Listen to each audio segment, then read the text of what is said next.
With the November midterms now just over a month away, one group of voters could make a big difference at the polls. That is Generation Z. Census data shows voter turnout among 18 to 29-year-olds for the midterm elections rose from 20% back in 2014 to 36% in 2018. This is the first congressional election where members of Gen Z are on the midterm ballot. Sophie Beren is the founder and CEO of the Conversationalist. It's a nonpartisan educational platform that aims to help Gen Zers have difficult conversations about politics. She is here now with us, so good to have you here. Thank you for having me. I want to talk about how Gen Z can make a difference, because historically voters age 18 to 29 do not get out and vote. So how are they going to break that stereotype this time around? And I'm glad you brought up some important statistics already. I believe Gen Z is going to make a massive difference. Like you said, this is the first election where Gen Zers truly see themselves on the ballot, and many of the issues at stake are the issues that will impact Gen Z's future. So I know that Gen Z will show up to make their voices heard, especially with Gen Z candidates on both sides of the aisle mobilizing voter turnout. And it's important to also note that 17 million young people have since been able to register to vote since the 2020 election. So I have faith that this generation will be the one to make a difference. And have their voices heard. So let's talk about the main issues. What sort of top of mind, what are they passionate about as they head to the polls? Gen Zers have been shown to prioritize the issues of mass shootings, abortion, inflation and student debt, as well as healthcare and mental health when it comes to voting.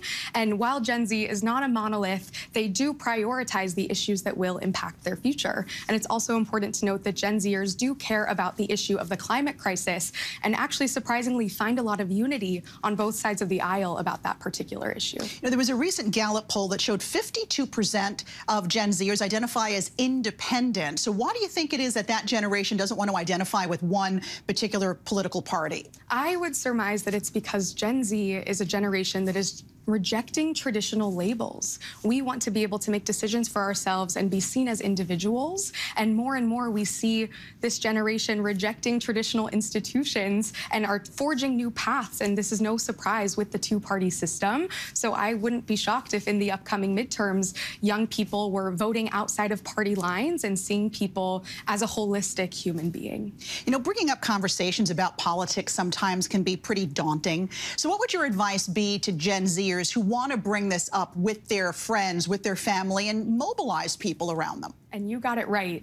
Conversations around politics will always be a little bit difficult and awkward, but I always say at The Conversationalist, a conversation that may feel uncomfortable is certainly a conversation worth having. And unlike generations past, when it was incredibly taboo to bring up who you are planning to vote for or politics at the dinner table or with your friends, Generation Z sees our political identities as intertwined with who we are as human beings. And therefore, young people will more and more be willing to start this dialogue. And when you start the dialogue, it's important to always make sure that the other person on the other end of the conversation is ready to have that conversation with you, because you know how it feels when you're caught off guard and not ready to talk about something difficult. Yep. So ask for permission. And then when you're having that conversation, try not to seek to change someone's mind, but rather to open it, because how could you ever expect to change someone's mind without understanding it first? Important stuff. Hope those Gen Zers get out there and vote. Sophie Beren, thank you. Thank you for having me. Hi everyone, George Stephanopoulos here. Thanks for checking out the ABC News YouTube channel. If you'd like to get more videos, show highlights, and watch live event coverage, click on the right over here to subscribe to our channel, and don't forget to download the ABC News app for breaking news alerts. Thanks for watching.